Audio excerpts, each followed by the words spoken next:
우리말 중에 삼중고라는 말이 있습니다. 사전에 보면은 한꺼번에 겹쳐 치르는 세 가지 고통을 의미합니다. 특별히 보지 못하고 듣지 못하고 말하지 못하는 것을 의미하죠. 그런데 요즘 세상에서는 이 삼중고라는 말이 다른 데 쓰이기도 해요. 고환율, 고물가, 고금리. 그 외에 많은 것들이 있겠지만 저와 여러분들 가운데에는 이러한 삼중고를 겪고 계신 분들이 계실 거고 곧 겪게 될 미래의 일이 될 수도 있습니다. 그뿐인가요? 국제사회 정세를 보면요, 우리가 앞으로 살아가야 할 날들이 과연 평화를 유지할 수 있을까 하는 의문이 들기도 합니다. 이렇게 우리 눈에 보이는 것들은 너무나도 불행하고 희망이 없고 원망할 일들만 가득해 보이기만 해요. 답이라도 나와 있으면 좋을 텐데 누구 하나 답을 내려주는 사람도 보이지 않죠. 근데 여러분, 우리가 계속해서 보고 있는 민수기의 이스라엘 백성들도 우리의 입장과 크게 다르지 않은 것 같습니다. 그들은 광야 생활을 하고 있어요. 무엇 하나 제대로 갖추어진 것이 없습니다. 틈만 나면 적군이 쳐들어오고요, 눈에 보이는 어떠한 안전장치 하나 가지고 있지 않습니다. 그래서 그들의 인생은 원망하는 인생을 살아갑니다. 그런데 여러분, 오늘 말씀을 보니까요, 그들에게는 답을 주실 수 있는 분 계십니다. 답이 명확하게 나와 있어요. 그 답이 무엇일까요? 오늘 말씀을 통해서 함께 그 답을 찾아보겠습니다. 오늘 본문에는 우리에게는 조금 생소한 이름들이 등장해요. 발락과 발람이 등장합니다. 먼저 이 두 사람에 대해서 말씀드리자면 한 사람은 점술가이고 한 사람은 왕입니다. 왕. 이들이 성경에 등장하게 된 이유는 다름 아닌 이스라엘 때문이에요. 이스라엘 백성들은 그들의 범죄함으로 인해서 하나님이 약속하신 땅에 당장에는 들어가지 못하게 되었습니다. 그렇게 모든 이스라엘 백성들은 민수기 14장에 따르면요, 약속의 땅에 들어가지 못한 채 40년 동안 광야를 방황하게 되었습니다. 하나님은 그들로 하여금 벌을 내리신 거예요. 애굽에서 탈출했던 첫 번째 세대가 모두 죽고 난 뒤에야 약속의 땅에 들어갈 수 있다라고 한 거죠. 근데 그럼에도 불구하고 벌을 받고 있는, 어쩌면 유배 중이라고 할까요? 그런 상태에 놓여져 있는 이스라엘 백성들에게 하나님은요, 계속해서 함께 하십니다. 광야에서 다 죽으라고 그냥 냅둬도 될 텐데 하나님은 그들을 그냥 놔두지 않으세요. 이전에도 함께 하셨던 것처럼 그대로 똑같이 벌을 받고 있는 유배 중인 이스라엘 백성들에게 똑같이 함께 해주고 계십니다. 계속해서 이스라엘 백성들을 향하여 말씀하시고 가르치시고 또 능력들을 보여주시죠. 그렇게 이스라엘 백성들은요, 광야를 자기들만 방황하는 것이 아니라 하나님과 함께 광야를 방황하게 된 거죠. 그런데 여러분, 이스라엘 백성들이 다니는 길들이 모두 비어 있었던 것이 아닙니다. 가는 곳마다 사람들이 살고 있는 성읍들이 있었고 나라가 있었고 왕들이 있었어요. 그들은 이스라엘 백성들이 방황하고 있다는 것을 좋게 바라보지 않았죠. 당시 최강국이었던 애굽에서 탈출했다, 인구도 많지 않았던 시대에 민족의 수가 200만이 넘는다, 그 가운데 칼을 들고 싸울 수 있는 군인의 수가 60만 명이나 된다, 게다가 하나님이라는 신이 함께하며 보호한다, 이러한 소문만으로도 주변 나라들은요, 이스라엘이라는 민족을 주의 깊게 살펴보고 또 덜어는 두려워하고 있었을 겁니다. 그런 중에 21장에 보면요, 한 나라의 왕이 이스라엘을 먼저 공격해요. 21장 1절의 말씀을 먼저 보겠습니다. 네겝에 거주하는 가나안 사람 곧 아랏의 왕이 이스라엘이 아다림의 길로 온다 함을 듣고 이스라엘을 쳐서 그중 몇 사람을 사로잡은지라. 이스라엘이 공격을 당했습니다. 그런데 이어지는 말씀을 보면 하나님의 말씀을 듣지도 않고 매번 원망하던 이스라엘 백성들이요, 그들을 자신을 공격했던 사람들을 자신들의 손에 넘겨달라고 하나님께 간구합니다. 그래서 하나님이 간구를 들어주시고 자신들을 공격했던 그 사람들을 넘겨주심으로 아랏의 왕과 성읍들을 모두 멸하게 돼요. 이스라엘이 큰 손해 없이 승리하게 된 겁니다. 문제는 이 소식을 주변국들이 들었다는 거예요. 이스라엘 민족의 소문만으로도 피곤하고 두려웠는데 거기에 더해서 그 민족이 계속해서 전쟁에서 승리했다? 주변 나라로서는 이건 보통 일이 아닌 겁니다. 지금 러시아, 우크라이나 전쟁 중이죠. 그리고 대만, 중국 언제 전쟁이 일어날지 모릅니다. 거기서 만약에 우리나라와 정반대의 길을 가는 중국이나 러시아가 승리한다. 우리나라로서는 간단하게 볼 문제가 아니잖아요. 똑같은 겁니다. 이스라엘이 승승장구한다? 주변국으로서는 불안합니다. 두려워요. 그 두려워하는 사람들 가운데 모압이 있었는데 모압의 왕 발락이 있었습니다. 발락. 22장에 보시면요. 드디어 발락이라는 사람이 등장합니다. 22장 3절 4절의 말씀입니다. 모압이 심히 두려워하였으니 이스라엘 백성이 많음으로 말미암아 모압이 이스라엘 자손 때문에 번민하더라. 미디안 장로들에게 이르되 이제 이 무리가 소가 밭의 풀을 뜯어먹은 같이 우리 사방에 있는 것을 다 뜯어먹으리로다 하니 그때에 십볼의 아들 발락이 모압 왕이었더라. 이스라엘의 소식을 들은 모압이 두려워하고 모압의 백성들이 번민하더라라고 표현합니다. 이스라엘이 아무리 승승장구하고 있다 하더라도 이스라엘은 모압을 공격한다거나 다른 마음을 품은 적이 없어요. 그런데 모압은요, 이스라엘의 소식을 들은 것만으로도 지레 겁을 먹고 이스라엘을 두려워하고 있는 거예요. 근데 여러분, 모압 땅의 백성들은 그럴 수 있습니다. 충분히 그런 이야기만 듣고 충분히 두려워할 수 있어요. 그런데 백성들뿐만이 아니라 그들의 지도자들까지 두려워합니다. 이럴 때일수록 백성들을 안정시키고 지도자로서의 면모를 보였다면 좋았겠지만 그러지 못해요. 그래서 그들이 두려움에서 벗어나고자 한 사람을 찾아가는데 그 사람이 누굴까요? 발람입니다. 발람. 모압의 왕 발락이 발람을 찾아간 거예요. 아까 말씀드렸다시피 발람은 점술가입니다. 점술가. 지금으로 치면 무당이라고 할 수 있어요. 그런데 보통 무당이 아니라 엄청나게 유명했던 무당이었던 것 같습니다. 한 나라의 왕이 문제를 해결하기 위해서 무당을 찾아간 거죠. 찾아가서 앞으로 모압이 어떻게 될지, 어떻게 해야 할지를 질문하는 게 아니라요, 이스라엘을 저주해달라고 합니다.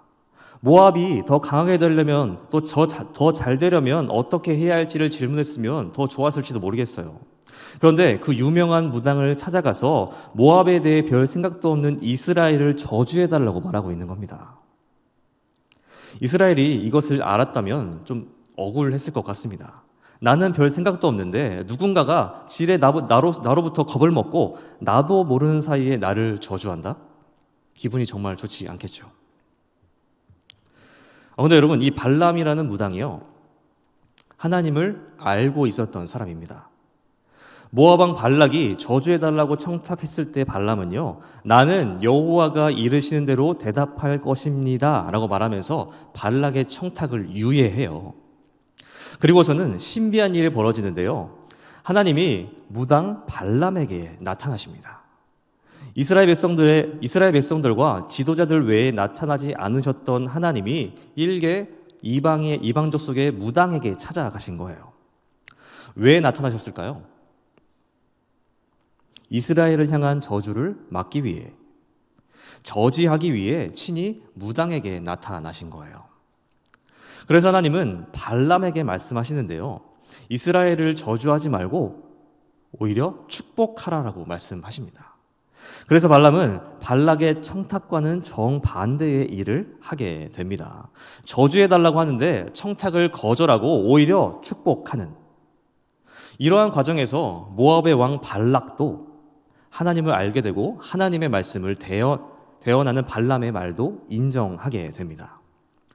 근데 여러분, 발락이요, 그럼에도 불구하고 여호와를 알고 또 인정함에도 불구하고 저주해달라는 청탁을 멈추지 않습니다. 끈질기게 저주를 요청하죠. 첫 번째 저주도 실패하고 두 번째 저주도 실패하자 세 번째 저주를 청탁을 합니다. 그 내용이 오늘 말씀이에요. 오늘 말씀 27절, 28절의 말씀을 보겠습니다.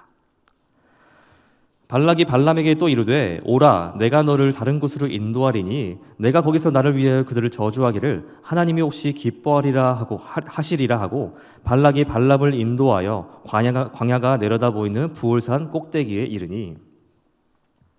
자, 모압 왕 발락의 세 번째 청탁입니다. 앞서 두 번의 저주 청탁이 실패하자 발락은 다른 곳, 즉 부올산으로 가자고 합니다. 발락이 왜 다른 곳으로 가자고 했을까요, 여러분? 그것은요, 다른 곳에 가서 저주를 시도하면 하나님이 기뻐하실 수도 있겠다. 하나님이 다른 곳에 가면 저주를 허락하실 수도 있겠다라고 생각한 겁니다. 발락이 발람에게 이러한 제안을 한 것은요, 발락이 생각하기로 하나님이 저주를 허락하지 않는 이유가 혹시 장소에 있었던 것은 아닐까 하고 생각했었기 때문입니다.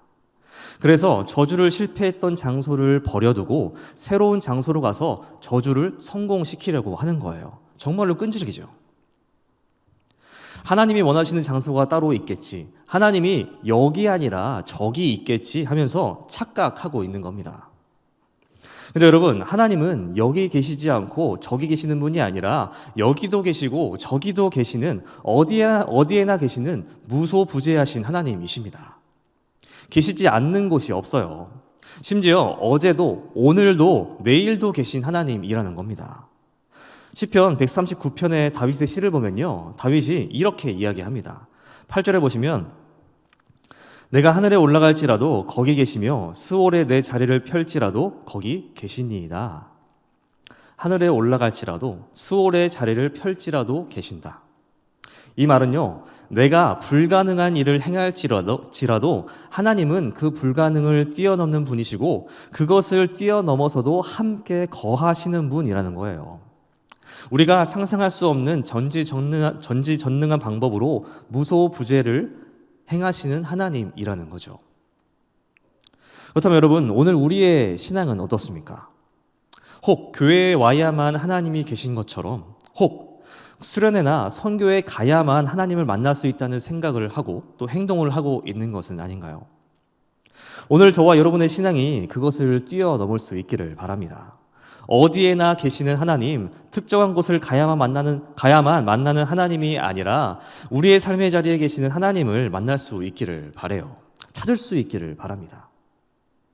어떤 특정한 장소에 가야만 하나님을 만나고 은혜를 받는 것은 불필요하다고는 할 수 없지만 일시적인 것이라고 할 수 있어요. 그 장소를 벗어나면 받은 은혜를 이어나가는 것이 참 어렵기 때문입니다. 우리가 실질적으로 살아가는 삶 속에서 하나님을 찾고 하나님을 만나야 우리의 신앙의 끈을 놓지 않고 계속해서 이어갈 수 있는 겁니다. 다른 장소가 아니라요, 특정한 장소가 아니라 여러분들이 있는 이 서부 교회가 아니라 여러분의 삶의 자리에도 계신 하나님을 만날 수 있기를 바랍니다. 계속해서 보시면 이제 발락과 발람은 이스라엘을 향한 저주를 성공할 수 있겠다는 기대감을 가지고 부올산에 올라갑니다. 그리고는 그곳에서 저주를 위한 준비를 하죠. 29절 30절입니다. 발람이 발락에게 이르되 나를 위하여 여기 7 제단을 쌓고 거기 숫송아지 7마리와 순양 7마리를 준비하소서. 발락이 발람의 말대로 행하여 각 제단에 숫송아지와 순양을 드리니라. 점술가 발람, 점쟁이 발람은 저주를 성공시키기 위한 만반의 준비를 다 합니다. 7 제단과 숫송아지와 순양 7마리씩 준비시켜요. 어디서 들은 건 있었는지 이스라엘의 율법을 조금은 알고 있었던 것 같습니다. 그 누가 보기에도 하나님께 드리기 위한 최선의 준비를 다하여 하나님께 드리는 것처럼 보여져요. 그러나 그 수고 또한 실패로 돌아갑니다. 하나님은 어떤 응답도 하지 않으신 채 23장이 끝이 나죠. 계속해서 24장 1절 2절 말씀입니다. 발람이 자기가 이스라엘을 축복하는 것을 여호와께서 선히 여기심을 보고 전과 같이 점수를 쓰지 아니하고 그의 낯을 광야로 향하여 눈을 들어 이스라엘이 그 지파대로 천막 친 것을 보는데 그때에 하나님의 영이 그 위에 임하신지라. 발람은 장소를 옮기고 제단을 쌓고 제물을 드림에도 하나님의 응답이 없자 자신이 했던 모든 것들이 헛수고였음을 깨닫습니다. 응답이 없으신 하나님을 기다리며 무응답이 응답이라는 것을 깨달은 거예요. 마치 우리가 사용하는 카톡에서 일식 당하는 것과 비슷한 거 아닐까요? 연인이나 친구들과 카톡을 할 때 이러한 경우 있잖아요. 내가 카톡이나 문자를 보냈는데 그 사람이 분명히 읽었는데 차라리 안 읽었으면 속 편한데 답이 없어요. 뭐 여러 가지 이유가 있을 수 있겠지만 제 경험을 바탕으로 말하자면 일식 당하면요, 읽고 씹힘 당하면요, 5만 가지 생각이 다 듭니다. 공포스러워서 잠도 안 옵니다. 뭐지? 오늘 내가 그분과의 만남에서 뭐 또 5점을 남겼나? 이런 이야기하면 어떤 사람들은 그걸 모르는 것부터가 잘못이지라고 할 수 있어요. 아무튼 그렇다면 무응답 속에서 스스로 답을 찾아갑니다. 거기에 답이 있잖아요. 발람도 마찬가지였을 겁니다. 하나님의 무응답 속에서 답을 찾은 거죠. 그리고 여호와 하나님의 뜻이 어디 있는지 그제서야 보게 됩니다. 이스라엘을 저주하는 것이 아니라 이스라엘을 축복하는 것이 하나님의 뜻이었구나. 하나님은 앞서 2번의 저주 시도에서도 발람에게 말씀하셨지만 발람은 이제야 하나님의 뜻이 어디에 있는지 드디어 깨닫게 된 거예요. 이제야 하나님의 뜻을 바로 깨달은 발람은 비로소 자신이 가지고 있던 점술들이 하나님 앞에서 무력하고 무가치함을 깨닫게 되는데요. 그래서 그는 점술을 사용하는 것을 그치고 이스라엘을 향해서 시선을 돌립니다. 그리고 그때 지금까지 점술로서는 도저히 할 수 없었던 일들이 일어나기 시작해요. 하나님의 영이 발람에게 임합니다. 3절 4절의 말씀을 여러분들이 읽어주시겠습니까? 띄워주시면 시작.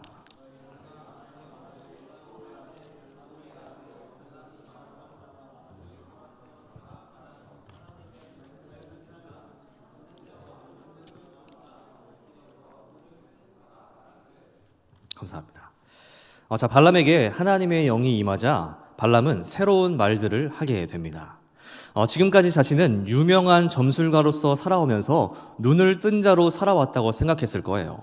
그러나 하나님을 만나니까 하나님이 임하시니까 지금까지 자신이 눈을 감고 있었다는 사실을 깨닫게 된 거예요. 점술의 모든 가치를 두고 그것을 전부로 여기며 살았지만 그것이 허상이었고 무가치했다는 것을 깨닫고 시인하는 겁니다. 자신의 모든 것을 부인하며 하나님의 것에 가치를 두는 것과 같은 모습인 거죠. 여러분, 신약 성경에서도 이러한 인물이 나옵니다. 바로 삭개오입니다. 삭개오는 사람들에게 세금을 걷어서 자신의 이득을 취하며 그것을 자신의 전부로 여기며 살았던 사람이었어요.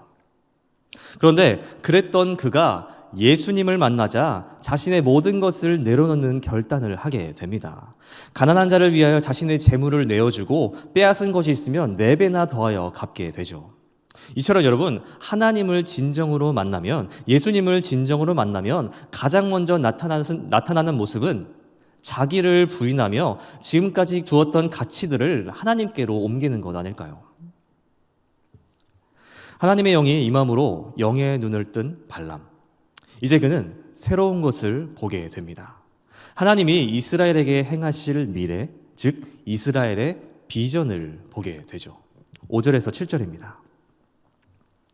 야곱이여 내 장막들이, 이스라엘이여 내 거처들이 어찌 그리 아름다운고. 그 벌어짐이 골짜기 같고 강가의 동산 같으며 여호와께서 심으신 치명목들 같고 물가의 백향목들 같도다. 그 물통에서는 물이 넘치겠고 그 씨는 많은 물가에 있으리로다. 그의 왕이 아각보다 높으니 그의 나라가 흥왕하리로다. 발람에게 이스라엘은요, 모르고 살아도 될 민족이었지만 발락의 부탁으로 보게 된 민족이고 저주해야 할 대상이었고 그 이상도 이하도 아니었습니다. 그런데 하나님의 영으로 눈을 떠서 그들을 보게 되니까 완전히 다른 모습이 보이는 거예요. 그들의 미래가 너무나도 창창한 겁니다. 눈에 보이는 것과 다른 모습인 거죠. 지금은 든든한 성읍도 하나 없고 나라도 이루지 못하는 광야를 방황하는 사람 많은 거지 때였지만 하나님의 눈으로 그들의 비전을 바라보니까 이스라엘은 너무나도 아름다운 민족이었던 거예요. 발람은 이방인으로서 또 점술가로서는 도저히 경험할 수 없었던 것을 경험하고 말할 수 없었던 것을 말하고 있는 겁니다. 발람은 저주하는 입술을 가지고 저주하는 눈을 가지고 있었지만 하나님의 영이 임하자 그 입술과 눈이 완전히 변화되어서 축복의 입술, 축복의 눈을 가지게 된 겁니다. 모압 왕 발락은요 끊임없는 저주를 부탁하지만 발람은 끊임없이 이스라엘을 축복합니다. 재밌는 상황인 거예요. 오히려 발락의 입장에서는 저주를 부탁하지 말걸 이라는 생각이 들 정도 아니었을까요? 계속해서 보시면 발람의 입술에서 축복의 말들은 끊이지 않습니다. 9절의 말씀입니다. 꿇어 앉고 누움이 숫사자와 같고 암사자와도 같으니 일으킬 자 누구이랴. 너를 축복하는 자마다 복을 받을 것이요 너를 저주하는 자마다 저주를 받을지로다. 우리들 앞에 사자가 있다고 가정해 볼까요? 우리 앞에 사자가 있습니다. 단단한 사슬로 묶여 있는 것도 아니고 자유로이 풀려 있습니다. 그 사자가 지금 내 앞에서 엎드려서 사냥할 준비를 하듯이 엎드려 있습니다. 저와 여러분 가운데 그 사자에게 다가가서 사자를 일으킬 사람이 누가 있겠습니까? 하나님의 백성인 이스라엘이 그 사자와 같다는 거예요. 누구도 건드리지 못하고 저주하지 못하고 건드려봤자야 내 코만 깨질 거라는 거예요. 그러면서 과거 하나님이 아브라함에게 하셨던 약속을 재확인시켜 줍니다. 창세기 12장 3절에 보시면요. 너를 축복하는 자에게는 내가 복을 내리고 너를 저주하는 자에게는 내가 저주하리니 땅의 모든 족속이 너로 말미암아 복을 얻을 것이라 하신지라. 여러분, 하나님은요 이스라엘 백성들을 이러한 시선으로 바라보고 계신다는 것을 발람을 통해서 계속해서 말씀하시면서 그들의 원대한 비전을 보여주고 계시는 겁니다. 근데 여러분, 이 시점 하나님이 이스라엘을 향해서 계속해서 축복하고 비전을 보고 계시는 그때에 이스라엘 백성들의 상황은 어땠을까요? 난장판이었습니다. 어느 때보다 하나님의 말씀을 잘 지켜 행할 때도 아니었고 하나님을 향하여 감사하며 날마다 찬양을 올려드릴 때가 아니었어요. 오히려 누구보다 하나님을 잘 알면서 누구보다 하나님을 잘 배척하고 누구보다 하나님을 원망하던 자들이 이스라엘 백성들이었습니다. 그런데 하나님은요 그렇게 부족하고 연약하고 심지어 죄악스러워 보이는 이스라엘을 바라보면서 그들의 비전을 바라보고 계시는 거예요. 이스라엘 백성들은 마치 다른 나라, 다른 백성인 것처럼 살아가고 있다고 할지라도 하나님은 그들을 포기하지 않으시고 하나님의 나라, 하나님의 백성들과 같이 복된 백성으로 여겨주신다는 겁니다. 여러분, 이처럼 우리를 바라보시는 하나님의 마음과 시선은 변함이 없으세요. 우리가 어떠하든지 하나님이 우리를 바라보시는 시선은 변하지 않는다는 겁니다. 우리를 위해 놀라운 것들을 예비해 두셨고 우리가 어떠한 죄악에 빠져 있다 할지라도 우리를 향한 비전을 포기하지 않으신다는 거예요. 우리 앞에 놓여있는 상황이 어떠하든지 심지어 우리가 하나님을 등지고 산다 할지라도 우리를 향한 하나님의 비전은 끊이지 않고 변함이 없습니다. 하나님은 우리를 하나님 나라의 백성 그 자체로 보고 계시기 때문이죠. 그렇기 때문에 여러분, 오늘 우리의 시선은 나 자신과 세계 정세가 아니라요 하나님을 향해야 합니다. 하나님을 바라볼 수 있어야 하는 거죠. 우리만 보면 우리의 삶만 보면 원망만 가득합니다. 한숨만 깊어져요. 그러나 하나님을 바라볼 때 우리를 향하신 하나님의 비전, 우리를 향하신 하나님의 사랑이 조금씩 보여지는 것이 아닐까요? 구약에 보면 욥이 등장합니다. 성경이 말하기를 욥은 하나님을 경외하며 악에서 떠난 자라고 소개하죠. 사탄은 그런 욥을 당연히 싫어합니다. 그래서 욥을 시험하기에 이르는데요. 광야를 방황하는 이스라엘과 또 오늘 우리의 삶과는 비교조차 안 되는 일들을 겪게 됩니다.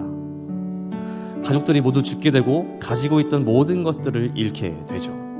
모든 것이 절망스러운 상황 가운데 그가 끝까지 놓지 않던 것이 한 가지 있습니다.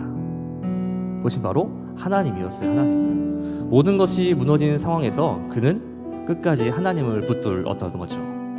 그리고 그는 하나님을 의지함으로 모든 것을 버티고 견뎌내어 다시 모든 것을 회복합니다. 그리고 이러한 고백을 남기죠. 욥기 42장 5절의 말씀을 다 함께 같이 읽어볼까요? 시작. 내가 주께 대하여 귀로 듣기만 하였사오나 이제는 눈으로 주를 배웠나이다. 아멘. 욥은 모든 일을 겪으면서 이제까지 귀로만 들어 하나님을 알고 있었으나 이제는 정말 하나님을 보게 되었다는 겁니다. 저와 여러분이 이러한 하나님을 볼 수 있게 되기를 바랍니다. 여러분, 저와 여러분이 세상을 살아가면서 앞에 놓여진 인생이 만만치 않을 겁니다. 하루하루 또 한 주 한 주를 살아가는 것이 어려울 수도 있어요.